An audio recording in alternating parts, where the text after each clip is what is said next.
Four Knights of the Apocalypse chapter 245 is officially out, and the battle between Lancelot and Galahad has finally ended in a way that I kind of expected, but also involving a very important event that I completely forgot about that happened a while ago that pays into what this is.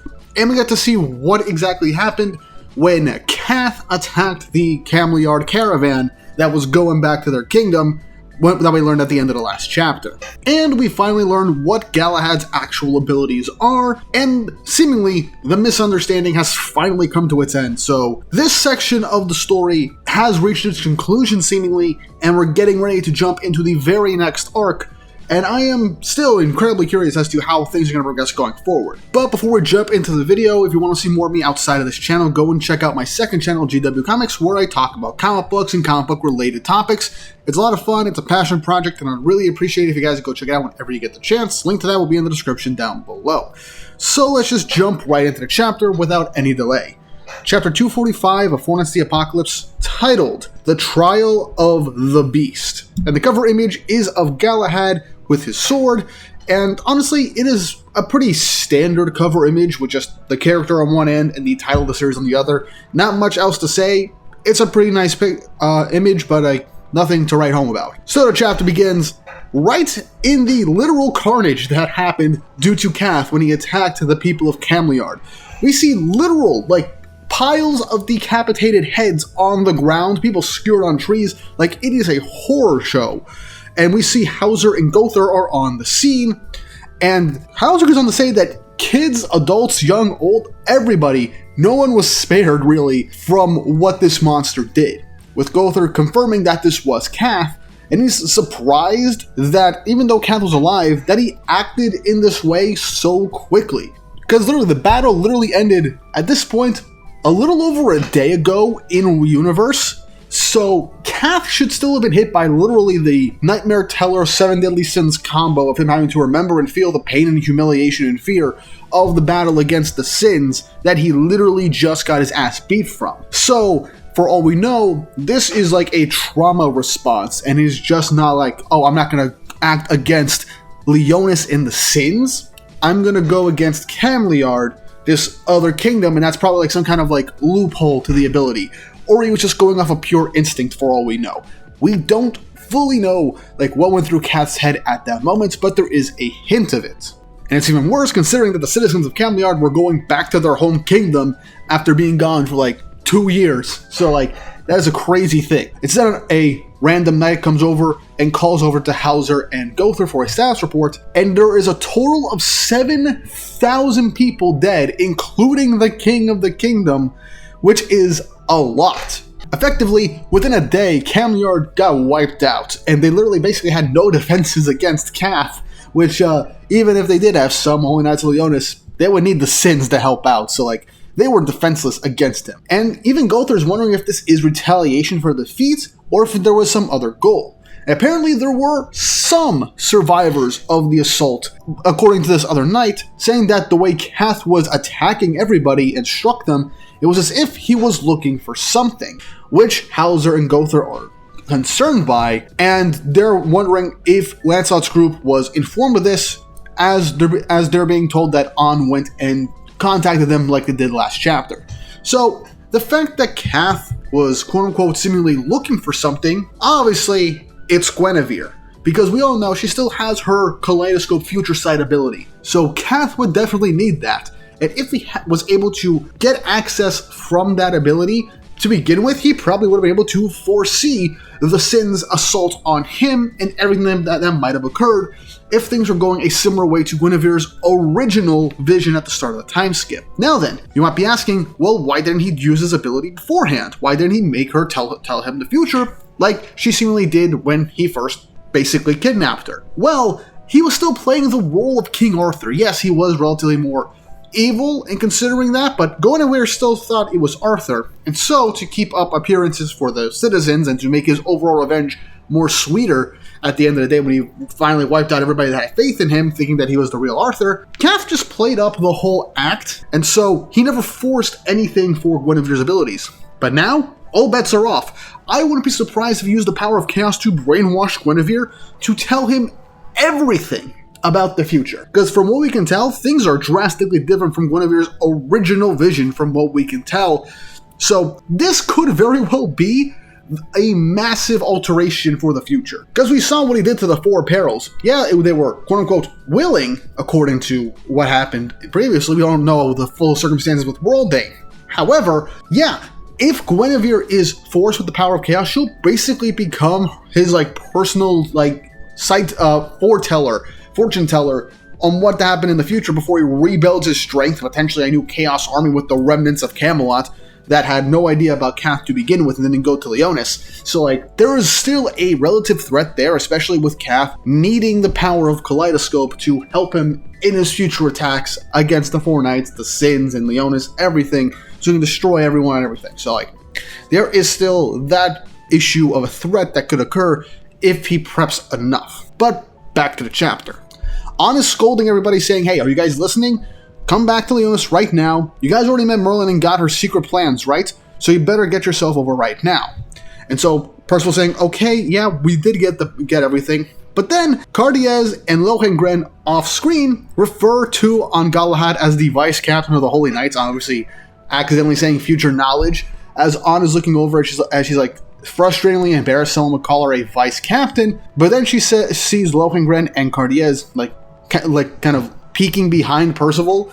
Literally, his children are peeking behind, getting nervous because they're about to see their moms, literally back when they were young. And so Nazianz, being probably the most understanding person at this point, not snapping to conclusions, says how charming seeing these new people around Percival, because Nazianz has complete and total trust in Percival at this point. But Ann is obviously frustrated and starts yelling at him, saying, what are you doing over there? You better not be two-timing. You're married 2 times over. Which spooks Percival and the kids, which is hilarious. I'm genuinely curious to see what's going to happen when, and if the Holy Grail Knights come back to Leonis and everyone realizes that, oh, they're meeting their future kids from 25 years in the future. So things are going to happen, potentially, if that's the case. Now, Percival's trying to reassure Ann that nothing weird happened, though the events that have transpired recently are technically considered weird, and Tristan kind of agrees. I mean, how else do you describe fighting and meeting your future children in a parallel dimension that is seemingly unbound by the normal laws of physics? Now Nazianz pulls Ann back and just tells her to calm down because they need the rest of the knights to come back as quickly as possible, and they're asking where Lancelot is. And they just say he's kind of busy right now. As we cut back to the fight between him and Galahad, with Galahad lunging over towards Lancelot while Lancelot is standing still, completely confused. Because he's saying, just like before, all 5 of his senses are completely gone. And this is a type of magic that Galahad has. So first, the last couple of times when Lancelot had fought Galahad, it seems like for the quickest of instances, he wasn't able to land a hit, seemingly, due to the fact that Galahad, literally nullified all of his senses. So this is where we're starting to get to see what Galahad's abilities are.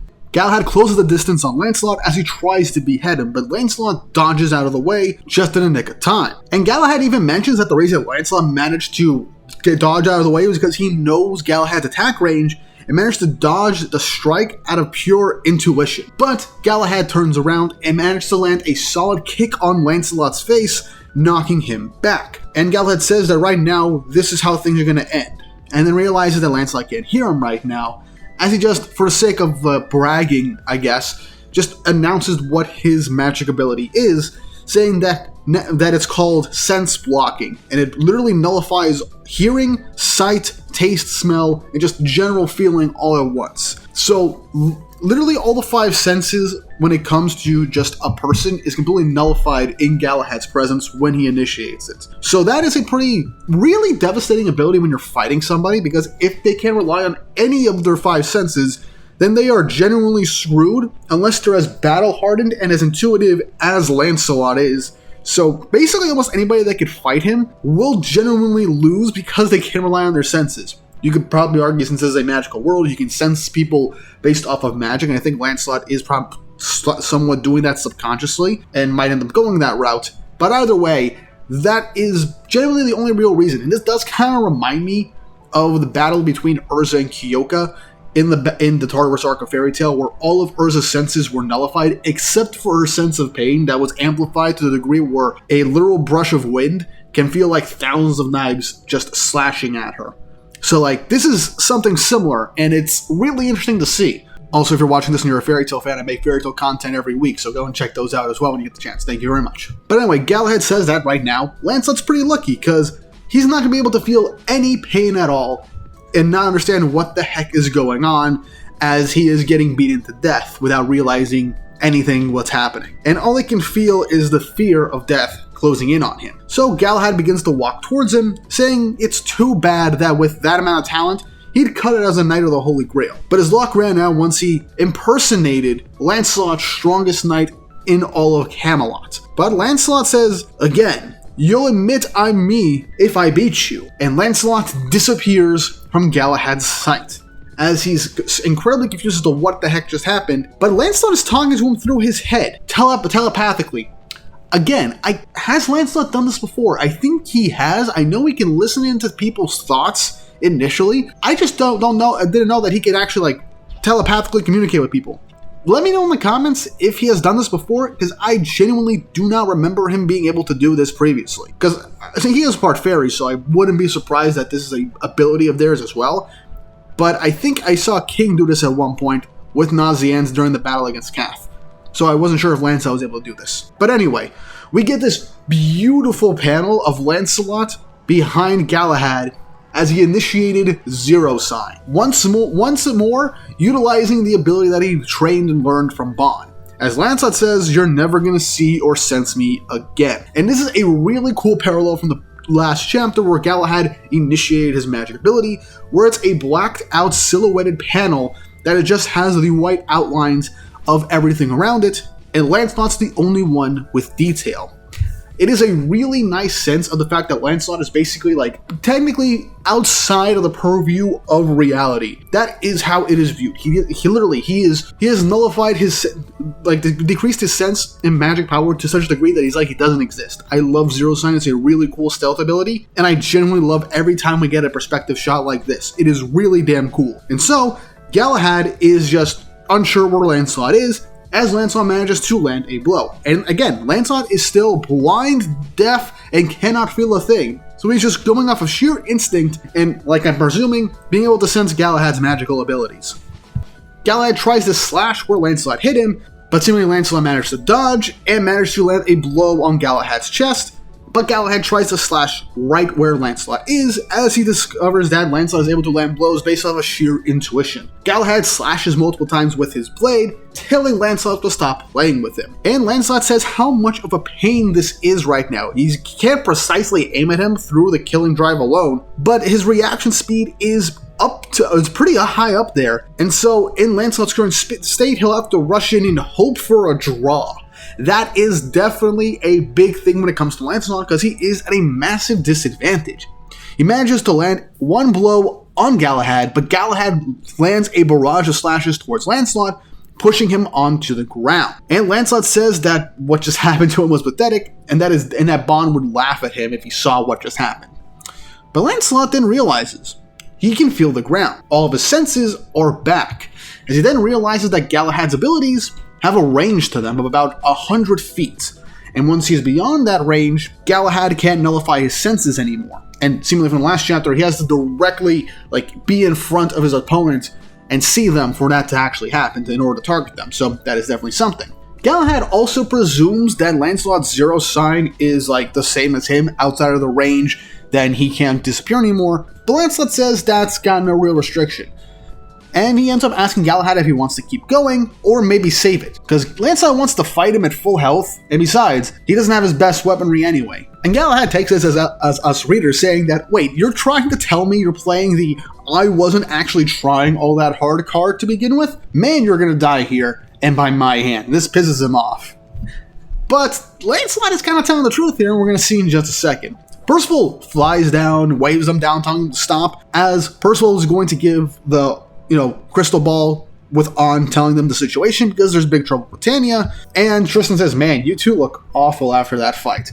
And so Percival lands, and Lancelot grabs the crystal ball to talk to An. And off on the side, ysaye is just telling Galahad to cut it out and stop, with Galahad unsure why he's telling him to stop. But then Lancelot says something that, when it comes to Interrogator, it's to admit you lied in order to undo the effects. And he specifies that a couple of days ago, An asked him if he had business going over to Benwick, and he said no, which was a lie.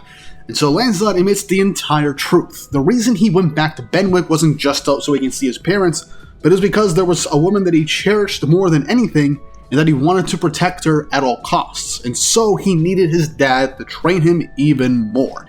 So, that was the main reason for him to train with Bond, in order to get stronger and to learn zero signs so he can infiltrate Camelot for the escape plan. And we did learn that he was affected by this all the way back when he was encountering Bond for the training. However, this is something that I think a lot of us also kind of forgot, because this was like well over 30 chapters ago, that Lancelot was under the effects of An's interrogator, meaning the entire time since he went to Benwick up until now, fought the fake Escanor and fought Galahad, he was being hindered and limited the entire time. Lancelot's first real challenge in a fight, to the point where he was considering literally ending it in a draw, was because he was weakened by An's ability because he lied. Like, this is something that I completely forgot about, because it has been so long that I probably assumed that it was undone off screen before the 4 nights left for Camelot. Because, this is a very important thing to remember, and I completely forgot, and it was most likely probably due to the entire battle between the Sins and Cath. So, again, all that stuff made me forget that very important piece of information. But now, with admitting the truth, Lancelot's burden is now lifted, as we get to see the literal steam and pressure lift away from him, which shocks An, saying, wait, you're kidding, right? You were affected by my magic the entire time? That's crazy. And yeah, that is crazy. Lancelot's built different at this point, and we all kind of have to accept this. He isn't the strongest for a reason, and I guess for right now, in terms of just magic power and strength, Lancelot is still up there, and he might still be able to fight Cath, perhaps, but who knows? That we still need to see what happens next. But despite that, Tristan's like, oh, so there was someone that you had your eye on, huh? So he's getting kind of, smug about it. Same thing with Percival, just trying to touch the subject even more. Gawain is just off on the side, just letting it be for the time being, but ysaye is trying to convince Galahad that this is the actual, for real Lancelot that he's fighting, but Galahad says, there's no way this could be Lancelot, you have to admit, because otherwise he would have defeated me in an instant. And ysaye just says, I mean, you got a point there, but the fact that he knows that these are the younger version of their parents they somehow meant to the past could end up explaining how Galahad stood a chance against Lancelot in the first place. But Lancelot confidently says, so, you want some evidence? As he cracks his neck and stretches in order to provoke Galahad for the rest of the fight.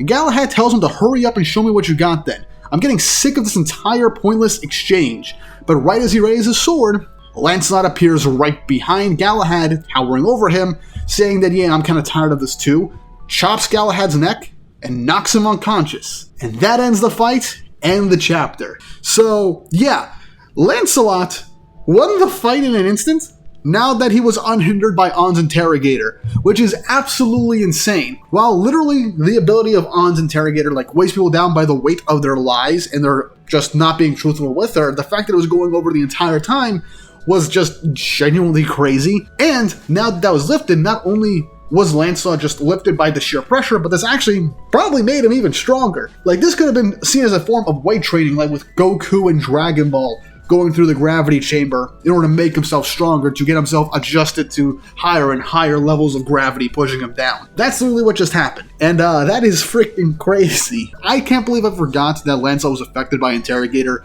for this entire time. It's been nearly a year since that chapter came out with An and Lancelot. Actually, it might have actually been a full year at that point, but despite that, I am glad that we're moving past this part of the story. While I did like the fights and the interactions, and the reasons for how everybody just learned that their parents are their parents from the past, is genuinely nice, and it was a nice glimpse as to what we could potentially see for the future of these characters if the series goes to that point where we get multiple time skips down the road if we ever go that route, or we get just an epilogue chapter with all of them as happy adults at the end of the series. Honestly, I don't think this went too long, counting their first real interaction with the four knights up until now. It's been about 12 chapters, basically including the entire Merlin and Arthur section with the tower and their meeting.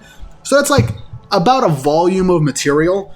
So it's not that much. I don't think it was dragged out, but at the same time, the misunderstanding did get a little annoying to a degree, but I'll have to wait and see. I'll have to revisit this section of the story once it's fully completed, and I'll give my thoughts later down the road at the end of the day. But still, this is a fun chapter. I like the action. I liked Galahad's ability, which in a vacuum is actually pretty overpowered because it gives you an instant advantage in a fight no matter how strong your opponent is. And unless there's someone like Lancelot with how he was able to avoid attacks, yeah, almost anybody will be instantly dead. Lancelot revealing that he was still under the effects of Interrogator the entire time is absolutely crazy, and at the end of the day manages to knock out Galahad in an instant, and also makes me wonder how strong Lancelot is in the future if the past version of him is now this strong to knock out someone as strong as Galahad in an instant. I find that funny. And also the potential of Lancelot being so much more powerful thanks to Interrogator basically putting a crap ton of weight and pressure on him that he had to get used to it. That is wild. But yeah, you guys let me know in the comments section down below what you think is going to happen in the future. What do you think of this chapter?